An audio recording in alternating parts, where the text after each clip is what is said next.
திருவண்ணாமலையில் காலாவதியான குளிர்பானங்களை விற்றதாக மோர் super market நிறுவனத்துக்கு அபராதம் விதிக்கப்பட்டுள்ளது. கீழ்நாத்தூரை சேர்ந்த சந்தோஷ் என்பவர் மோர் மார்க்கெட்டில் வாங்கி அருந்திய லெசி குளிர்பானம் 15 நாட்களுக்கு முன்பே காலாவதியானது என்பது தெரிய வந்து கடை ஊழியர்களிடம் கேள்வி எழுப்பியுள்ளார். அவர்கள் உரிய பதில் அளிக்காததால் உணவு பாதுகாப்பு துறைக்கு தகவல் தெரிவித்துள்ளார். கடையில் சோதனை மேற்கொண்ட அதிகாரிகள் 3000 ரூபாய் மதிப்புள்ள காலாவதி பானங்களை பறிமுதல் செய்தனர்.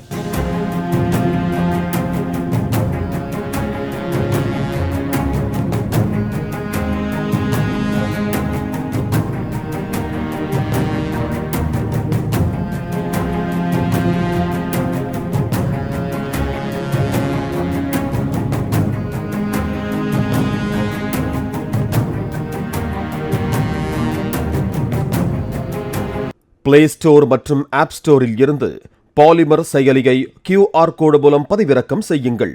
செய்திகளை உடனுக்குடன் பெறுங்கள்.